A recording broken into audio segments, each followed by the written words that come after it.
Welcome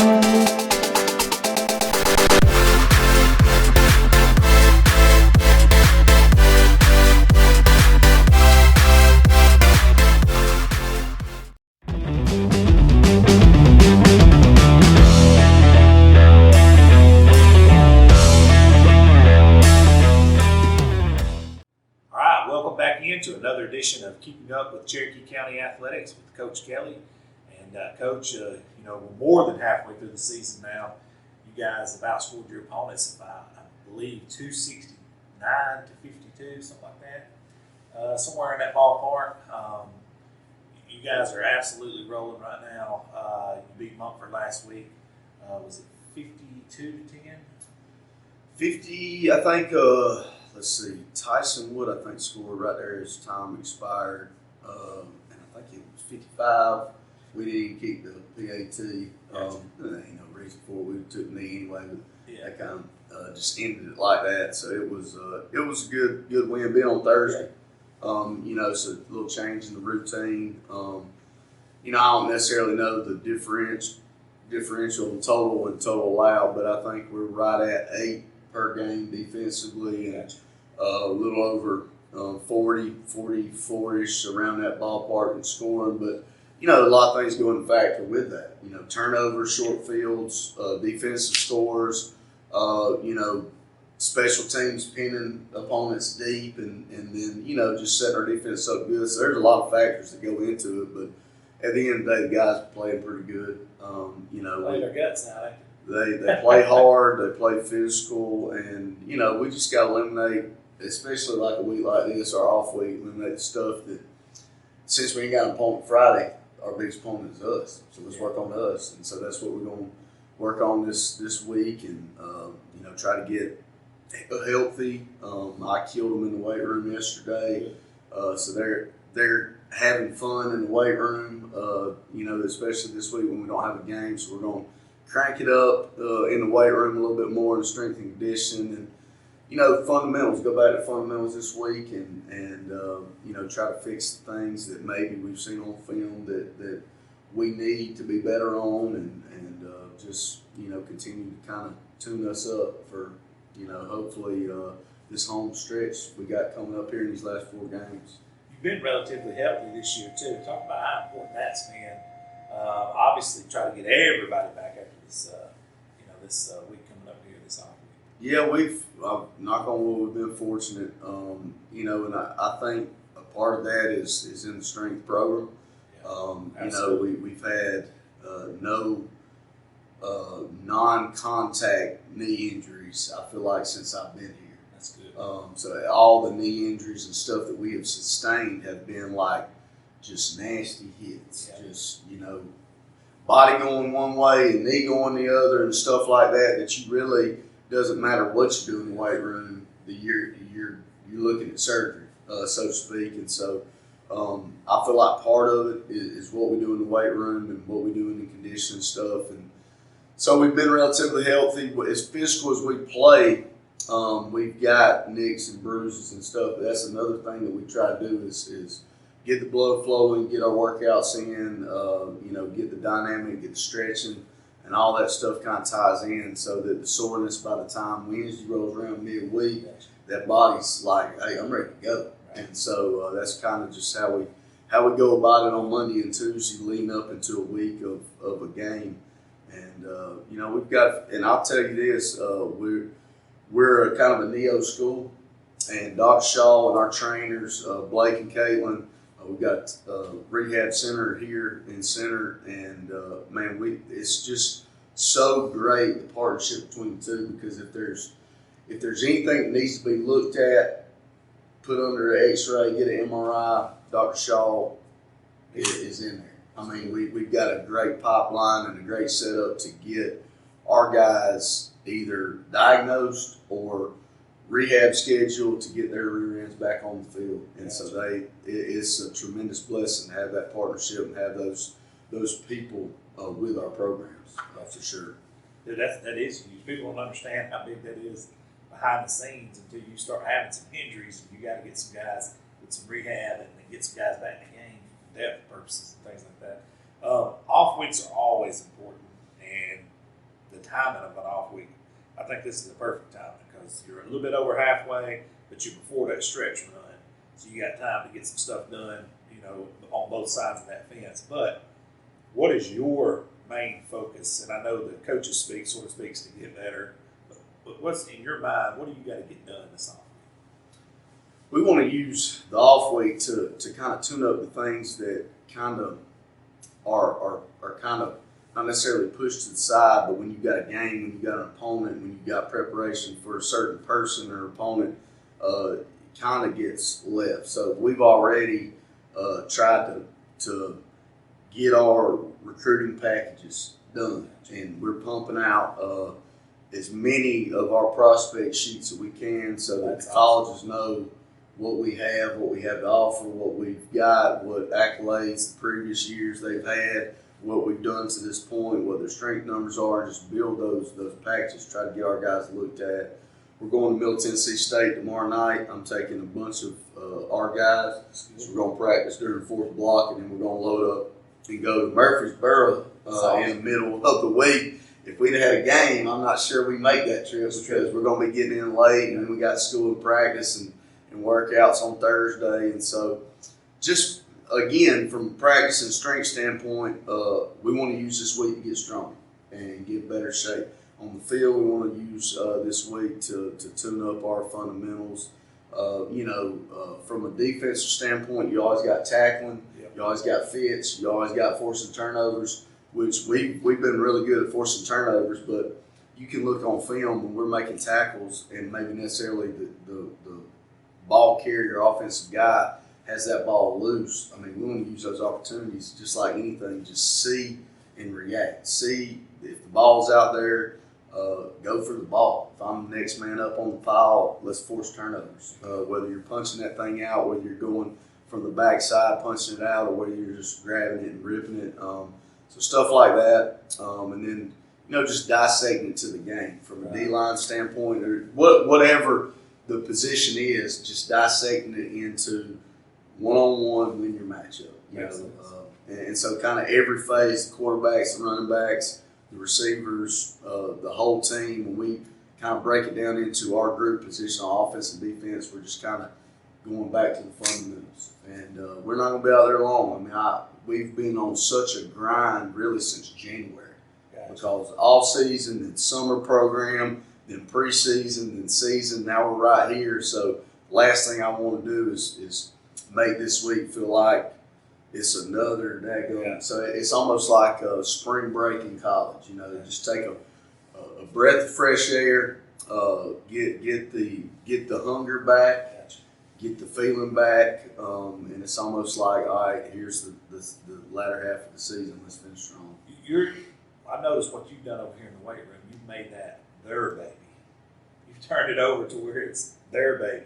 I know a lot of schools. Sometimes I go into, unfortunately, they're like, shh.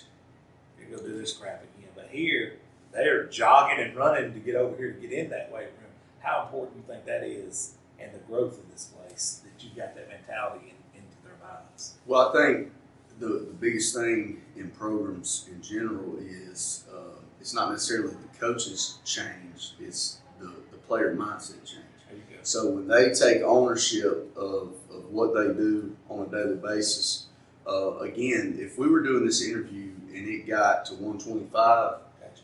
I wouldn't have to say a word. Those guys would be in there doing our dynamic warm-up without anybody there. And that's happened numerous times, whether a college coach, whether Mr. Tittle comes in, whether, whatever. If coach is distracted and there's nobody else there, at 125, they're stretching, I can promise you. And then, to come out and see them doing the whole routine of what we do is just so it'll make you just your heart swell up because you know that no matter who what's going on, they're going to take ownership of it. And they still need checking every now and then. They still need to know. My biggest thing is I'm with them every day, so I know exactly how good, how strong, what lift we're doing, what percent, and all that stuff goes hand in hand because these high school kids really focus on max numbers. Gotcha. What's my max? What's my bench max? How much weight can I do for this?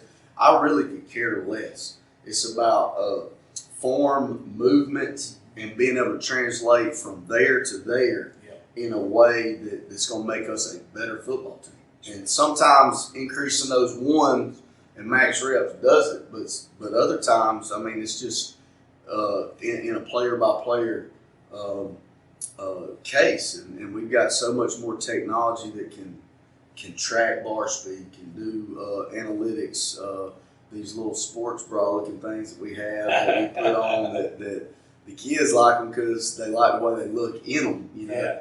But at the same time, you can take those numbers and see what their power indexes are, what their total speed is, and stuff. And so this is stuff that we didn't have back in the day. It's totally different. Totally different. And so if you're not doing it, you're behind.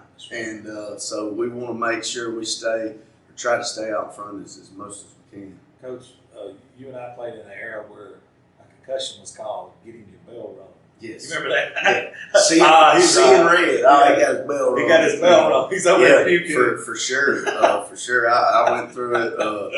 I mean, I actually had brain surgery because of getting a bell rung. Yeah, getting a bell rung and stuff like that. So but the equipment and every safety protocols and everything, these freaking Guardian caps that we have laying around. I mean, we try to make sure that we're ahead of the game, that we take care of things we can, because at the end of the day, I want my guys out there. They want to be out there. And so anything that we can do from a friendly fire, making sure we're not hurting each other throughout the Monday through Thursday, we're going to definitely take advantage of it. The protocols and all, and some of the guidelines has definitely made the game safer. But it's a juggling act with the coach, because you got to still have your guys ready to hit and tackle. So it's always a juggling act with that. Coach, just final thoughts heading into this off week. Anything that you think needs to be addressed or anything like that? No, it's been fantastic so far. I mean, like I said, we've got Fulton Etowah and Asheville coming back, home stretch of region play for us. And, so we put ourselves in a position to accomplish, the first part of our team goals. And, we just want to finish on those. And then we got a good Week 10 opponent, Fort Payne, hopefully to get us right into the preparation for the first round of the playoffs. And I know the guy, man, it's gone by so fast, but I know that our guys are going to be locked in this latter part, these last 4 games, because there's a lot in the pecking order that can dictate between these last 3 region games in Fort Payne and what we are in the playoffs. And so mathematically we're in the playoffs, but we got to do our job and finish, so we guarantee we are where we want to be in the playoffs. It's not just getting any more; it's all the matchups, and we've started putting up on our scout boards kind of what region 5, 6, 7, and 8 are doing in the standings that they're in. The guys have already been talking about it, so we're going ahead and starting prepping just so the guys are aware of what the other regions look like. I'm gonna be honest; it seems just Region 5 is really the only one that's still wide open. Region 8 kind of has 2 front runners. Region 7 kind of has 2 front runners. Region 6 kind of has 2 front runners. And it's kind of everybody else's fight for the last 2 playoff spots just on paper, And so it should be a lot of good ball and some exciting games this last home stretch for sure. No doubt. Coach, I appreciate you sitting in with us. This is going to be another edition of Keeping Up with Cherokee County Athletics. And God willing, we'll be back here next week at the same time. Thank you. Welcome back into another edition of Keeping Up with Cherokee County Athletics. And time to talk a little volleyball. Coach, how you been doing, brother? Been doing good. I know you guys played Etowah last night and won straight sets. I don't know how the rest of the week transpired. I've been a busy man myself, but just walk us back to last week. Well, I guess the biggest thing last week was our county tournament at Spring Garden. We came in as the number 3 seed, had to play Sandrock right off the bat, and we haven't beaten them. Coach Rieger actually hasn't beaten Sandrock as a head coach. We managed to beat them in straight sets. I think the first set was 27-25 maybe. In the second set, we won a little, it wasn't quite as close. the girls were very excited, played hard, played well. And that's a good sign for us because typically early first match on a day like that, we don't typically play as well. And we came out really crisp, really sharp, a lot of energy, and we're able to win that one. And then we ended up playing, meeting Sandrock again. Actually, we played Spring Garden in the winners bracket finals. Spring Garden beat us.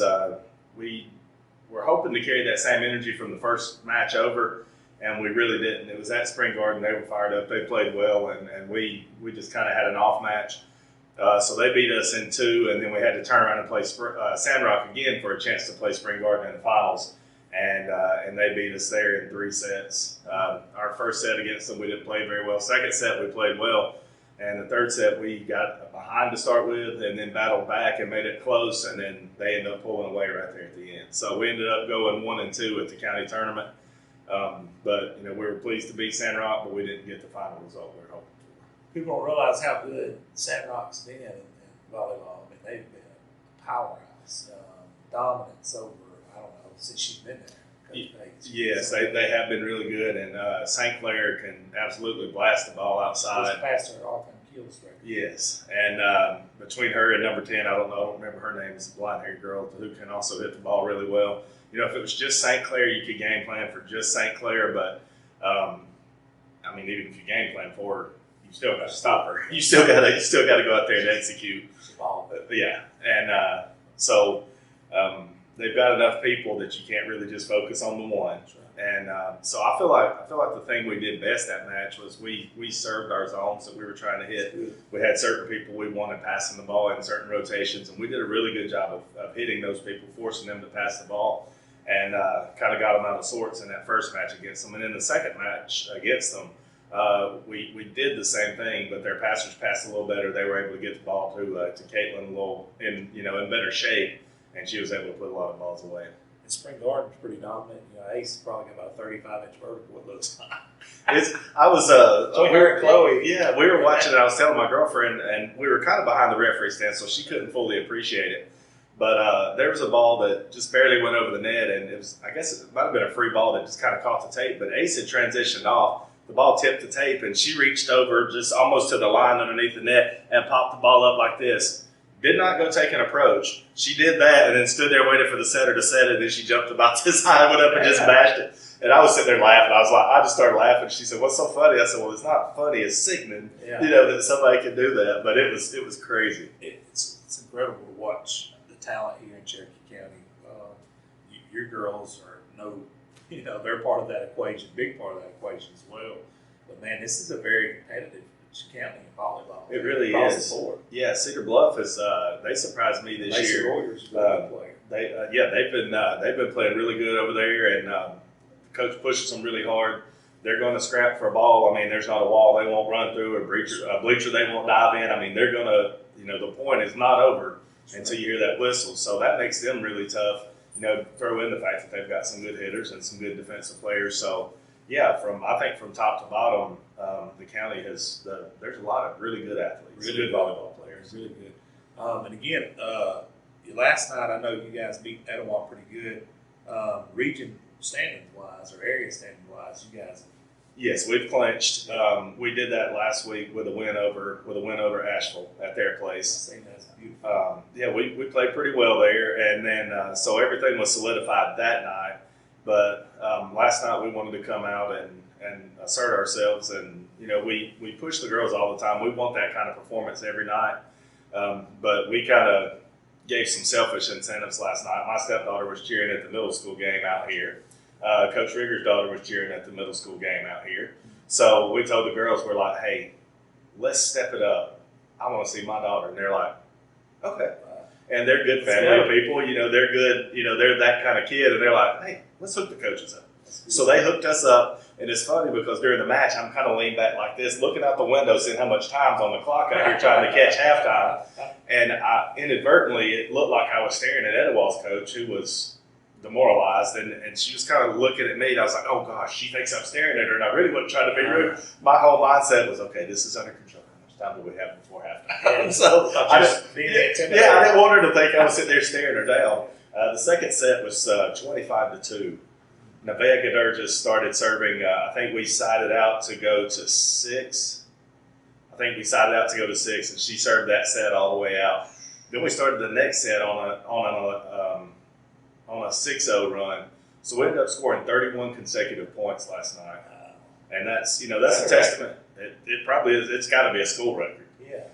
But that's in rally scoring, that's unheard of. It's got to be Cherokee County record. I would think so. Although with Spring Garden and Cherokee County, Spring Garden and Sandrock having the success they've had over the years, I wouldn't doubt that they've done something. But yeah, I don't know what the official record is, but it was impressive. Man, that is impressive.